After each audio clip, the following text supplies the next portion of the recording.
This is the TAF Hub, a show brought to you by TAF Africa Global to educate you on real estate matters, to mentor you and inspire you. After 48 years of working and also traveling all over the world, I am ready to share my experience with you, especially those young ones who follow me for inspiration.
Hi, my name is Mustapha Njie and this is the Real Estate Lifestyle by TAF. I'll be sharing my experiences not only from the work that I have done from over the past 48 years, but some of my successes and failures in the hope that I will inspire and motivate all of you to dream big. It will be shared on all my social media handles, so don't forget to follow, like, share, and subscribe to any handle of your choice.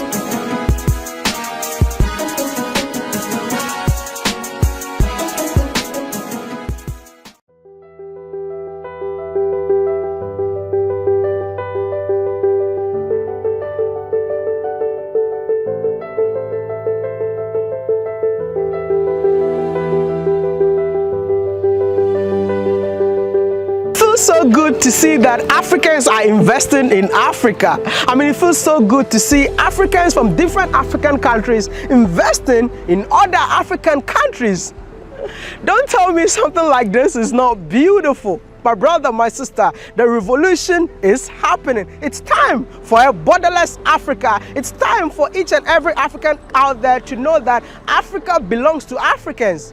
Don't be scared in investing in another African country. It's your favorite village boy, Mr. Ghana baby, and I'm here in Port Harcourt, Nigeria to share an inspiring video that will make you go out of your comfort zone to also go out there and invest in another African country. The story I'm going to share today is about a Gambian man who moved from Gambia, came to Nigeria to build this biggest estate in Port Harcourt that you're seeing on your screen. You know what you need to do for me? Like the video, subscribe and be part of the 700,000 YouTube subscribers. And you know what? I'm not gonna talk too much. Come with me and get inspired. Hiya Maya. Mr. Mustapha, the Gambian that is making a huge impact in Nigeria. I mean, you're coming from a country with 2 million people, and you're making a change in a country of over 200 million people. But brother, how did you do it? Well, thank you. I mean, I would say destiny. Destiny brought me here, but I came out searching for opportunities. Searching for opportunities, and if you're searching for opportunities in Africa, Nigeria is the place to be. Because Nigeria has a population of 200 million. You know, and since I can compete, I can compete. I'm African, I'm human, I've got the capacity. If I want to expand in Africa, there's no place to be than Nigeria. Nigeria is one of the countries that people from other countries don't want to hear. And you left Gambia to come and settle in here, which I think it's really incredible. I mean, so many of them watching us don't know your real name. My name is Wode Maya from Ghana. What is your name? And I know you're from Gambia. But yeah. What is your name, full name? My name is Mustapha Njie, but everybody calls me TAF, like my company's name. TAF is short for Mustapha. Oh. So everybody calls me TAF.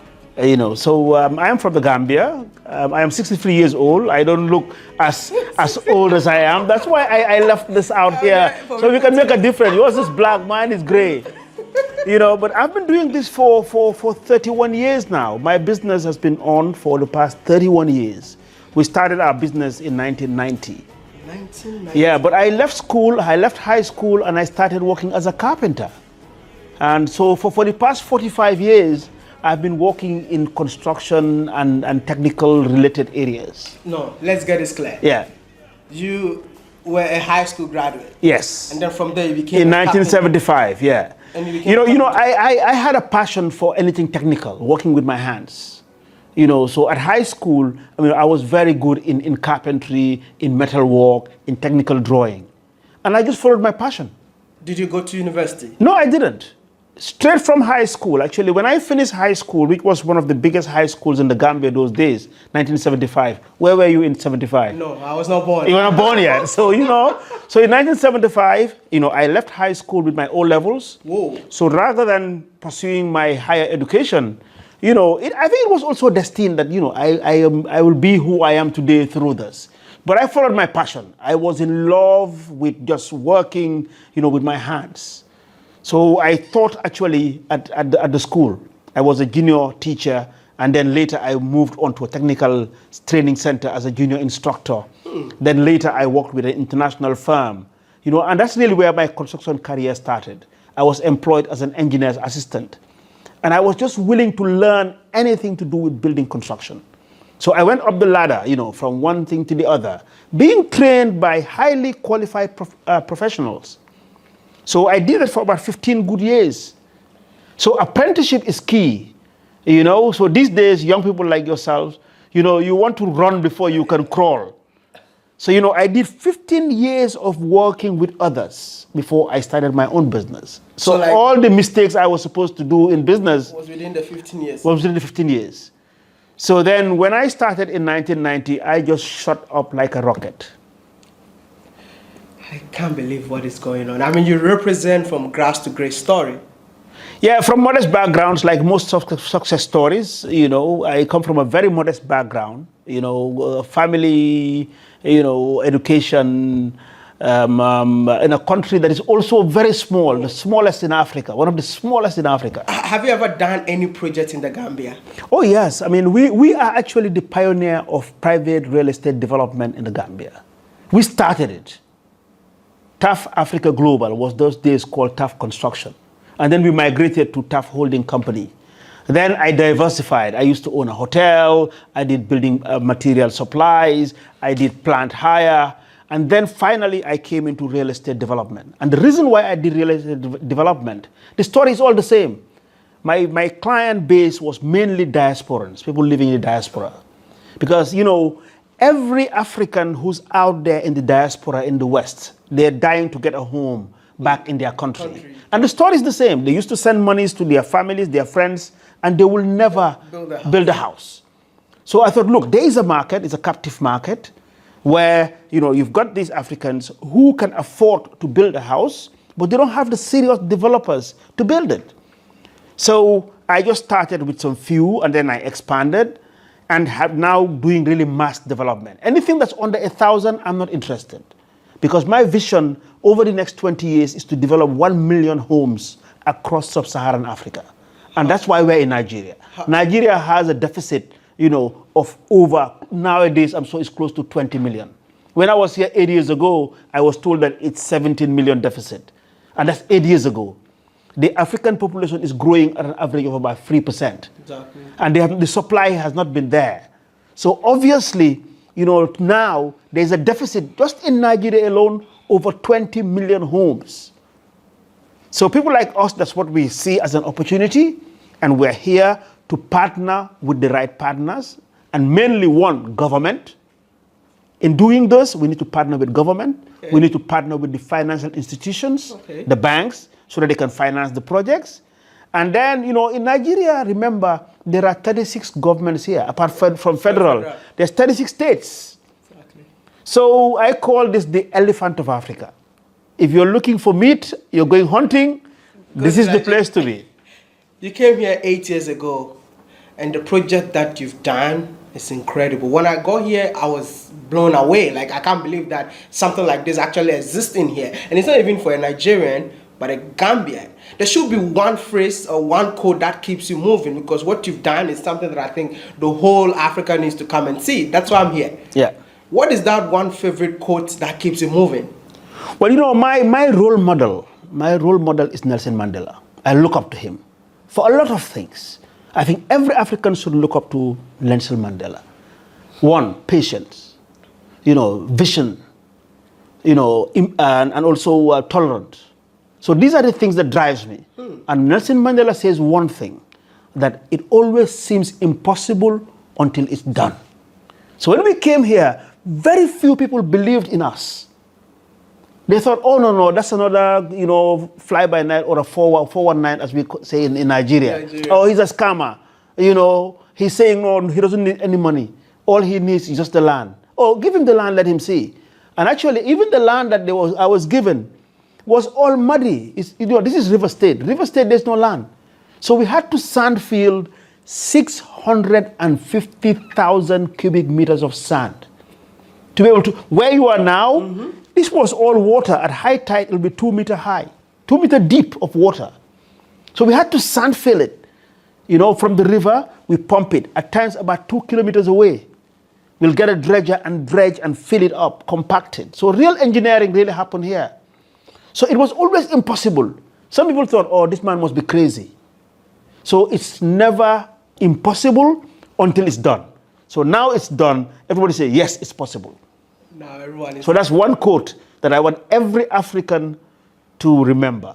And it was said by Nelson Mandela, who is a father of not only the African, but anybody of African descent. Mandela says that it always seems impossible until it's done. This is incredible. You mean like where we are walking right now used to be mud? Yes, it's mud and it was filled with water. At high tide, you will have an average about 2 meters of water at high tide. So we used to walk here. There was a pipe, you know, about almost close to a kilometer long, that we had to walk on the pipe to get to the other end. So all this was sandfield.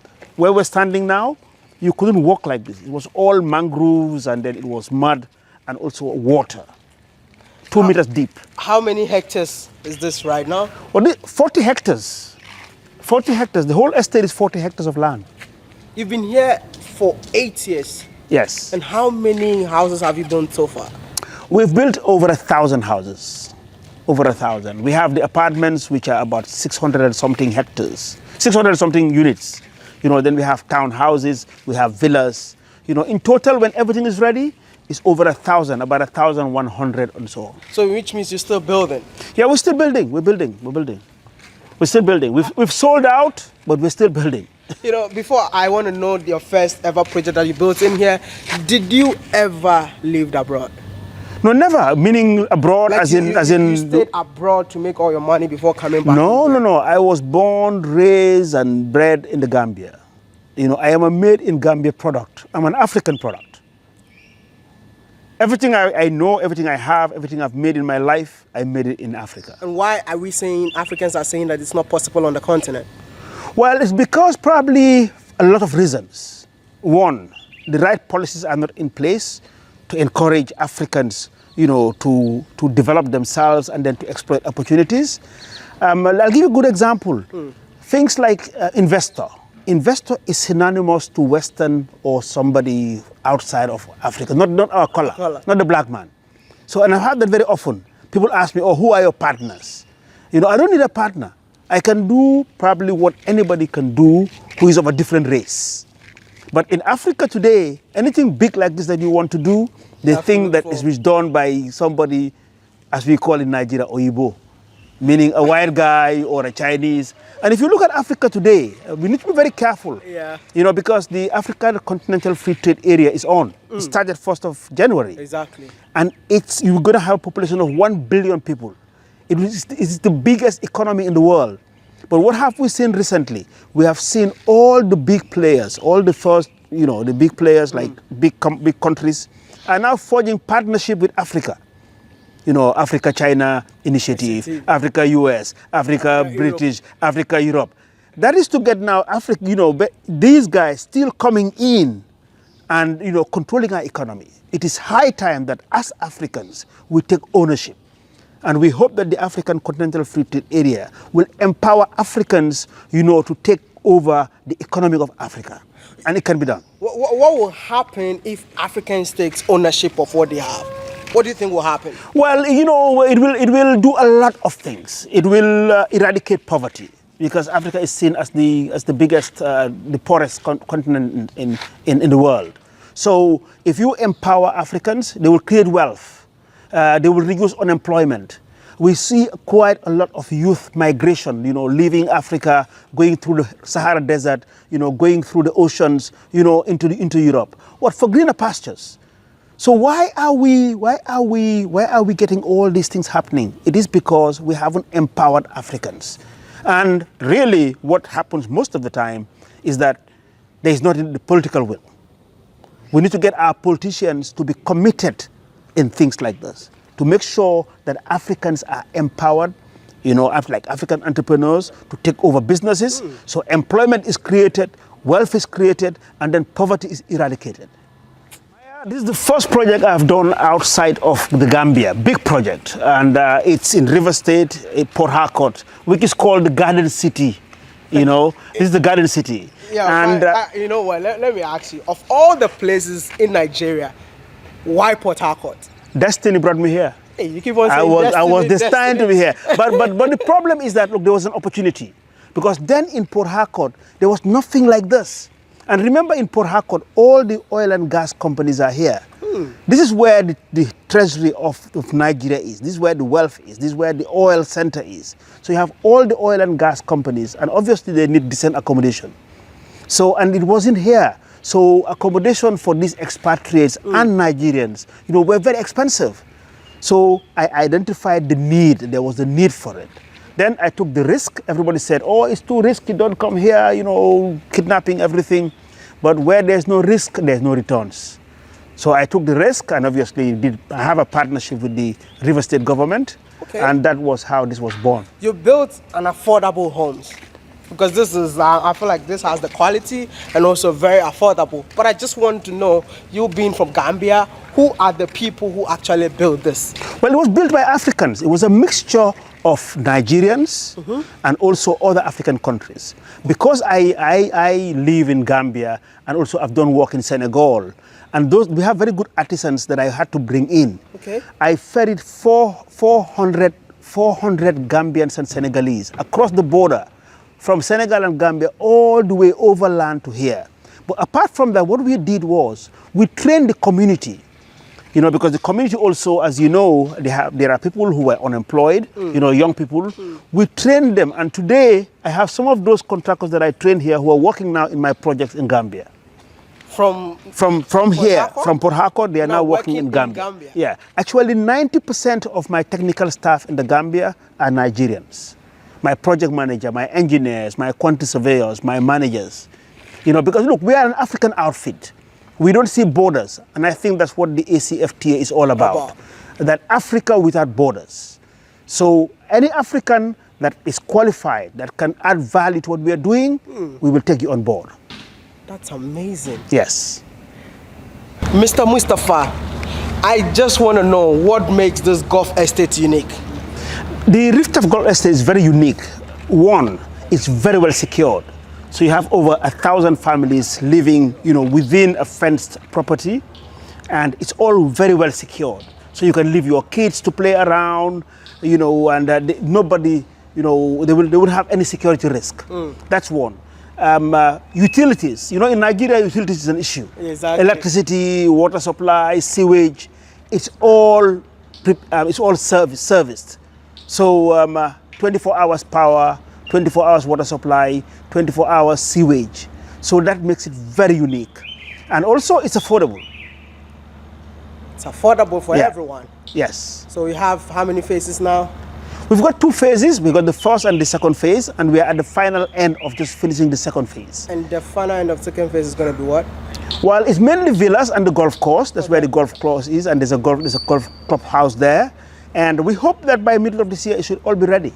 Mr. Mustapha, now I want to ask you questions concerning Africa and Africans. Yes. You know, you're from Gambia. Yeah. You came to invest in Nigeria. Yeah. Do you think that it's worth it for Africans to invest in other African countries, not just their own countries? Yes, of course. You know, investment, there shouldn't be any barrier to investments. Because investments, you look at returns. Okay. So we should, as Africans, we should look at where opportunities are. Okay. And wherever there are opportunities, you know, obviously you mitigate your risk, you calculate your risk, and then you should invest there. And this all you do by doing the right studies, doing the right due diligence. And, you know, from my experience, having invested in Nigeria for 8 years, you know, I think Africans should look out, you know, for countries beyond where their origin is. And wherever you feel that you can add value, you can obviously make good returns, you should head out there. Because Africa should be boundaryless or borderless. Do you think Africa is the future? It is already here. We're not talking about the future anymore, because the African Continental Free Trade Area, it's on. It's on already from January 1st. So tariff barriers are going to be removed. You know, some tariffs are going to be removed. So if you manufacture or do something in one of the countries, you can move it to others. So we're not talking about the future, we're talking about now. So Africans should get up and take ownership. Let's not wait for others to come and exploit all these opportunities. If you had one thing to change about Africa, what will it be? Leadership. How? Every leadership within our lives, we need to look at it. Political leadership, religious, society, social, you know, business. The thing that is bringing Africa down is poor leadership. If our leaders do the right thing, then Africa will shoot up. So if there's one thing that we need to address leadership. How do we address leadership? By making sure that we train them with the right values. We need to start from a very young age, getting young kids, you know, trained with the right values, so that they will do away with corruption. Corruption is killing Africa. And we're thinking that it's part of our life to be corrupt. That even if you're not corrupt, they think that you are not really African. You know, so that should stop. And we should work on now creating future leaders by making sure that the good values of leadership is inculcated in their brains. They grow with it. They are disciplined. For example, like in Singapore, what do you see in Singapore? Lee Kuan Yew, you know, started around the same time that African president started. But he changed Singapore today. The reason is because there is discipline. You know, those who are in front are trained to have the right leadership values. Singapore did not use democracy. Do you think Africa needs democracy? That's another debate. I don't go into politics. I am an entrepreneur. That's another debate for me. Whether democracy or not democracy. We do our business. Yes, I do my business.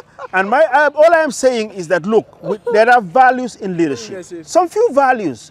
For example, you should be disciplined. You should be honest. You should be hardworking. You know, you should have maybe a man of integrity. Exactly. You know, so just to name these four, some of our leaders today don't have this. Today it's one, tomorrow it's the other. Or today you are green, the next day you are yellow. You know, you must believe in something. You must, you know, have confidence in yourself. You know, so there are really core values of leadership that every leader should have.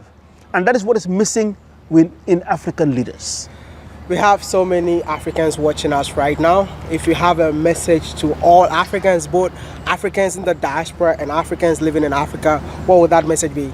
Well, my message is that, look, there's no shortcut to success. There are two things that you must do to be successful. You must be able to work hard and be honest.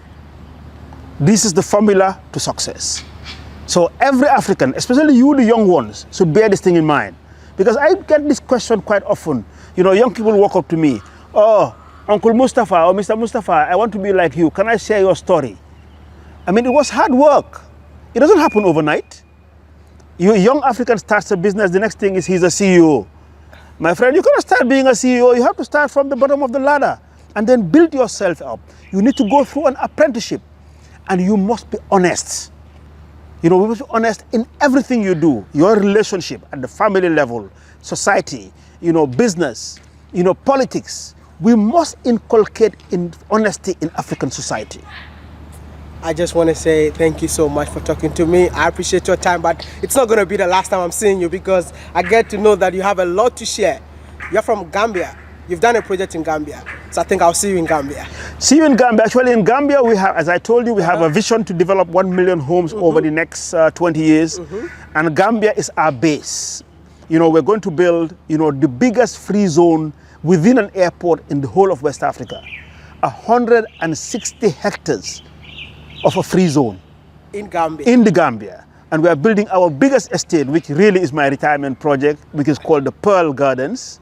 You know, we're going to build, it's over 300 hectares of land.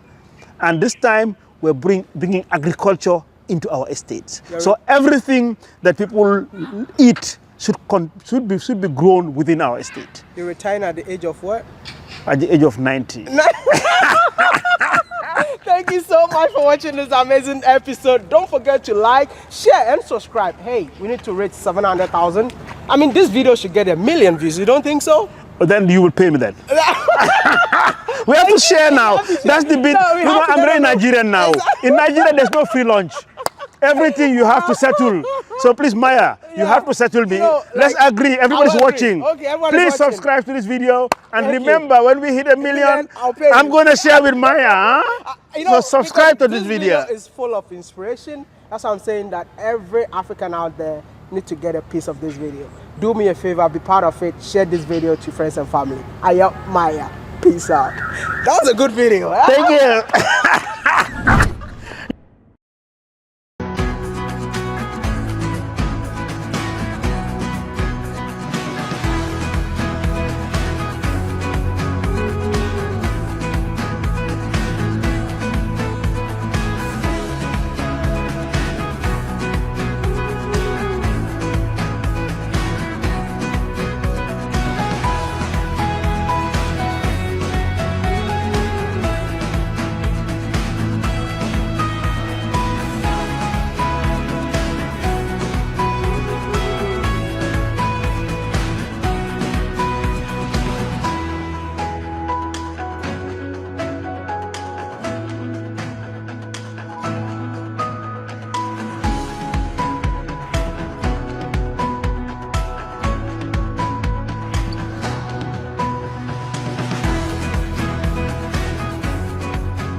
Thank you for watching the TAF Hub. Until we come your way on our next episode, subscribe, like, and share.